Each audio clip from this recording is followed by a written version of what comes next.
अरे, इस बार भी पिछले साल की तरह बहुत कम बरसात है। बारिश के बिना खेत में खड़ी गेहूं और सरसों की फसल भी अपेक्षा के अनुरूप नहीं बढ़ पा रही है। इस बार भी फसल के उचित दाम नहीं मिलेंगे। गरीब किसान रामकिशन कहता है, अरे भाई, किसान तो हमेशा से परेशान रहा है, कभी खराब मौसम से, कभी सूखे से, तो कभी तेज बारिश से।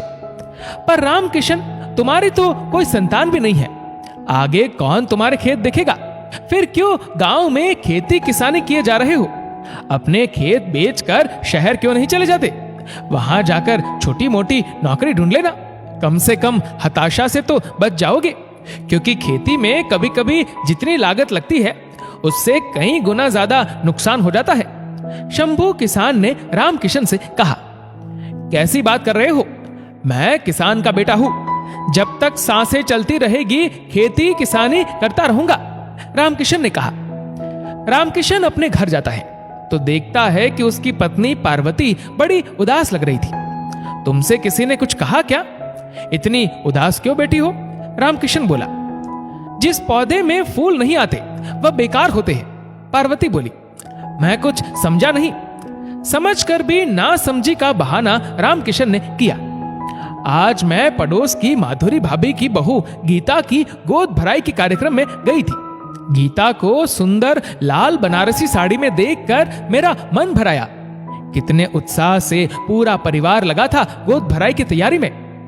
ये दिन मेरे जीवन में तो अब तक आया ही नहीं।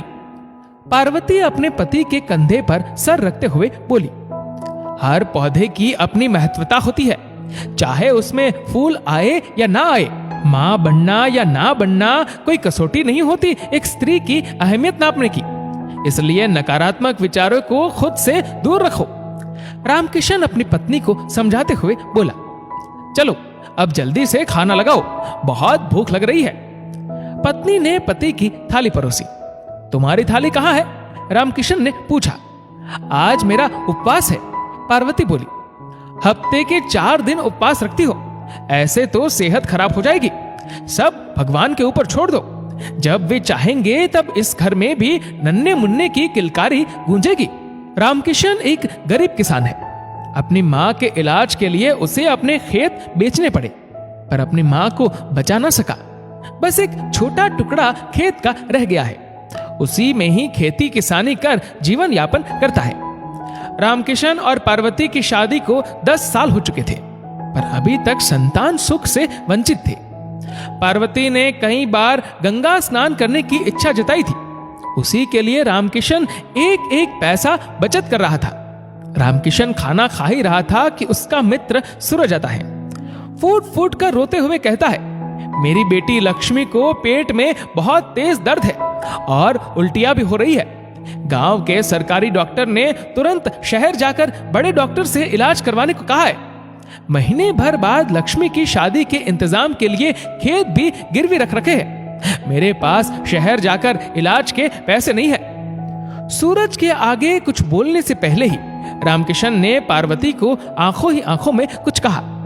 पार्वती झट से 25,000 रुपए जो गंगा स्नान के लिए कब से जोड़ रहे थे लेकर आती है और रामकिशन को देती है। ये ले सूरज, 25,000 रुपए, तुरंत शहर जाने की व्यवस्था कर। सूरज रामकिशन के पैरों में गिर गया। तुम्हारा एहसान मैं जिंदगी भर नहीं भूलूंगा। भगवान तुम्हारी झोली खुशियों से भर दे। ऐसा कह कृतज्ञता के आंसू लिए सूरज चले जाता है। भगवान की कृपा से लक्ष्मी जल्द ही ठीक हो जाती है। देखते ही देखते उसकी शादी का दिन भी आ गया। पंडित जी कन्यादान के लिए लक्ष्मी के माता पिता को आगे बुलाते हैं। तभी लक्ष्मी के पिता सूरज कन्यादान के लिए रामकिशन और पार्वती को आमंत्रित करते हैं। मेरी बेटी को नया जीवन आप लोगों ने ही दिया है, इसीलिए बेटी के कन्यादान पर आप लोगों का ही अधिकार है, सूरज ने हाथ जोड़ते हुए कहा। रामकिशन और पार्वती की आंखों से जर जर आंसू बहने लगे। उन्होंने सपने में भी नहीं सोचा था कि निसंतान होकर भी उन्हें कन्यादान का सुख प्राप्त होगा। दोनों ने ढेरों आशीर्वाद के साथ लक्ष्मी का कन्यादान किया। लक्ष्मी का कन्यादान कर दोनों पति पत्नी भूल ही गए थे कि उनके जीवन में कुछ कमी है। कुछ महीनों बाद पार्वती महसूस करती है उसके गर्भ में बच्चे ने दस्तक दे दी है। वह मां बनने वाली है। दोनों पति पत्नी डॉक्टर के पास जाते हैं।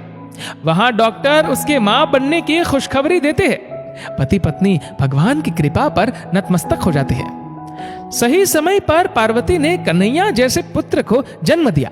ये पार्वती के उपवास करने का प्रताप था या किसी गरीब पिता की मदद का परिणाम, ये तो भगवान ही बता सकते हैं। दोस्तों, इस वीडियो को लेकर आपकी क्या राय है नीचे कमेंट करके जरूर बताएगा।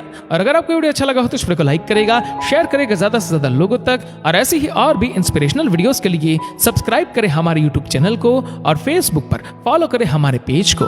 धन्यवाद।